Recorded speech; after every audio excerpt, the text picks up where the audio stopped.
welcome friends and family. Super excited to be here with you today from our Elevate studio. And I just want to continue to remind everybody, Elevate is a faith-led coaching and mentorship program with an emphasis on leadership. And today we have one of our phenomenal team members with us, Trace Lamb, who has grown up in Shelbyville, moved to Cookeville, and has been a resident here for a long time. Trace and I really got to know each other through church and the men's group. At that time, we were teaching, when I first really got to know Trace, we were teaching a John Maxwell biblical leadership class. I think it was 21. It was the 21 Irrefutable Laws of Biblical Leadership. And a part of the way through was not able to continue on. And so Trace came in and took over. And, you know, that's that amazing 2 Timothy 2:2 principle, right? Where Paul said, hey, these things that you've seen that I've taught and done, go find other faithful men who in return will do the same. And then when Trace was willing to do that, John Maxwell's been such a great instrument in my life and a friend in teaching me about leadership. But when John Maxwell teaches leadership like no other, so guys like me and guys like Trace can help teach others. And the material was great. Now we have the joy of getting to work together regular. We're raising families together. We're doing life together. Ain't none of that stuff easy.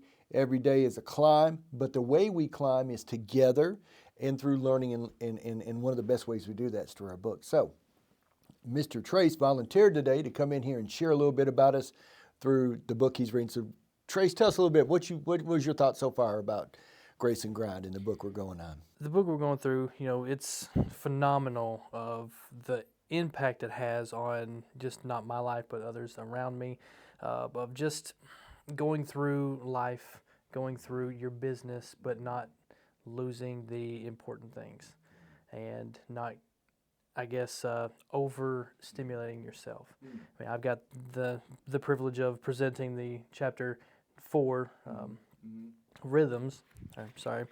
And I wanted to talk a little bit about that. Sure, man. Please do. It talks about chronos versus kairos timing, which chronos timing is having chronos versus kairos timing, which is chronos timing is what we see, planning as far as years, months, weeks, days, minutes, seconds. And kairos timing is God's appointed time, stuff we don't get to plan for. We can plan our entire life out, our entire week out, our entire day, but God will appoint certain things in our lives to better for ourselves and for His will and timing. That's good. Yes. And so, man, again, you know, you and I have talked and gotten to know each other for a long time, but we know that there's been times in our life that we've had the death grip on things. You know, like we're choking life out and we're holding on for dear life, but when we can let go and trust God, it's just so much better. So much better, man. Because there's a lot of things that come up from day to day. You know, recently I know that you've had your son Grayson at home, and you're trying to get your career off the ground. You're putting everything you got into it, and now you got a child that's not feeling well. And it's easy to allow that kind of stuff to stress us out. How are you doing with that? Because, I mean, that's part of what you're saying, right? Like, you had this scheduled, but then this happens. Yeah. So how's this book applying to that in any way? How are you seeing that work out? Just having the grace and the understanding that, you know, yes, the work is important, but also the rest is important as well. But not being lazy and not getting sidetracked from that. Yes, the other day I was taking care of my son. He had the flu. He was at home with 101, 102 fever. So I took care of him, made sure he is fine, but I didn't waste any time of getting back into the work, back into the grind, and checking on him periodically, taking breaks when needed. Yeah. And, you know, the blessing of that is I've got a little girl that ain't feeling well. So a lot of days, me and you would talk in the beginning of the day, just check in with each other, see if there's anything we could do to help one another, pray for one another, and that takes a lot of the pressure off, right? When you know that you're not the only one. We all go through trials and tribulations, and you know what? We can do this and this, and even though this wasn't part of the plan, it ain't time to freak out or get overly worried. It's like, now's that time when I can trust in God's grace tell us a story, man. I mean, you shared with us a little bit about this story, so I want to hear again. Tell us a little bit about when you started thinking about getting your real estate license and how you come to where you're at right now. Great question, and it's funny because it's a complete full circle. Back in 2018, I always had a desire to, something was laid upon me to become a real estate agent, and I didn't listen, and I just kept doing what I wanted to do, my own thing, life happening, went through a divorce, went through a job, and went through almost a bankruptcy and a foreclosure on a house and car repos. You know, it's just life stunk there for a little while, and I was trying to take control over everything on myself, and I always had the back of my mind of real estate, just something talking to me, real estate, just out of the blue, real estate agent, real estate. It wasn't until I decided that, you know, I'm got the reins of my life. I've got them too tight, and I'm going the wrong direction. It wasn't until I decided to just loosen up, just let it go, and then God said, "All right, thank you for letting go. Now I can drive. Thank you for letting me drive." And He pointed me in a direction to where I find my wife. Becca, amazing lady. And she instilled into me of getting my real estate license. Because you shared with her, you confided to Becca, this is something I want to do, but I don't feel like maybe I'm good enough or smart enough or have the talent. Like, you know, you really came in here with no degree in real estate. You know, you'd bought a home, sold a home. You've had some experience in real estate, but it ain't like you were doing it every day. And so that's a scary thing when you go from, I've never done this, to I want to do this. But you really need somebody to help encourage you in that process. And so that's what Becca did. Becca was How did a she do huge. it, man? Like, what did she do? I told her that I wanted to become a real estate agent. Like, I feel like as if I wanted to be a real estate agent, but I just don't really know which way to go. I'm on the fence about it. And she took that and ran with it because she felt like that was a nudge from God. And the very next day, she says, "Hey, by the way, you have your classes starting tomorrow." Wow. What? Huh? Yeah. Tomorrow? Tomorrow. I said, "Oh, okay, that's Yeah. fine." She's like, "You're going to be doing this. You can do it from home. You do it on your own time. Get it done. If that's what you really want to do, get it done." I said, "Yes, ma'am."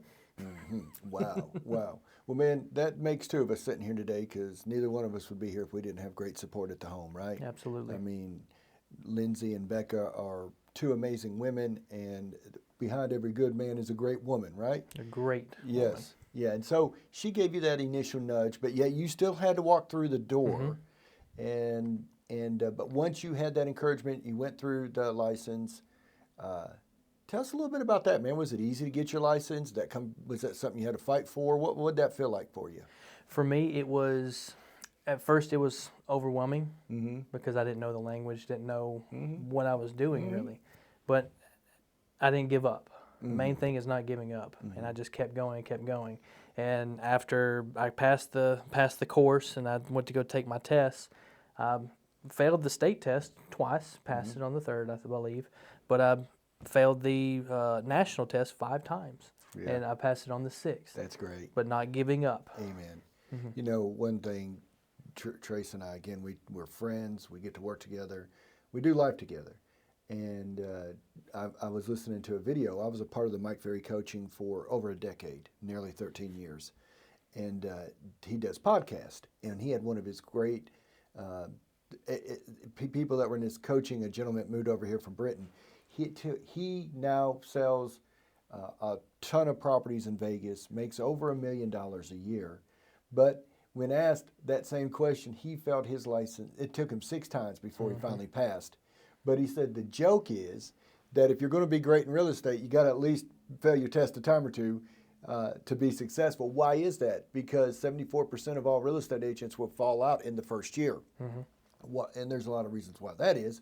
But one reason is they're not determined, they're not committed to following through to get the job done. And so if it takes you 6 tries, but you didn't give up, man, you're the right guy. Now it's the coaching and the training and putting all that stuff and building a great real estate man so that you can provide and put food on the table for the lady that encouraged you and for your family, because you just had baby Clara, by the way. How's she doing? She's doing wonderful. Awesome, She's man. doing great. That's awesome. How old is she now? 6, 7 weeks? She is 7.5 weeks. 7.5 weeks. All right. Well, Trace, we're rooting for you. You're doing a great job. I know you've been at home with Grace in the last 2 days. You're probably sitting up here thinking, I've got some catch up. I want to get back and get to work done. But this is what I feel like Grace Over Grind has really taught us, folks. There's going to be things that come out of our plan, right? The Lord, the man plans his ways, the Lord directs his paths. We can plan. We can have that plan down to where, man, it's just locked in airtight.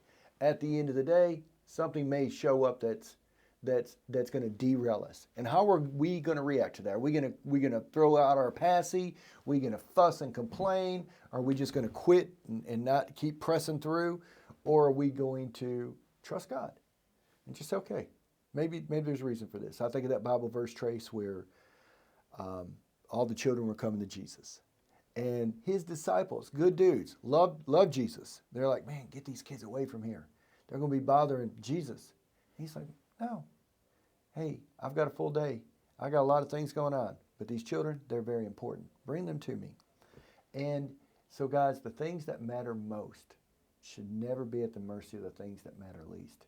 It is super important to make a career. Like Zig Ziglar said, it's pretty important to make money. It's just right up there on the scale of oxygen, on the you've got to have it to live. But we don't wake up and think about that. We got to wake up and think about, God, what's your plan? What's your purpose? And be a little bit flexible when we get thrown that high heater or that curveball, so we don't just, for lack of a better word, freak out. And I see a lot of people do that, or for lack of a better word, give up and quit. And there's a lot of people doing that. Not you, Trace. You keep pressing. Guys, we appreciate you very much. Thank you for listening. Hey, if this adds any value to you or anybody you know, please like and share. Thank you.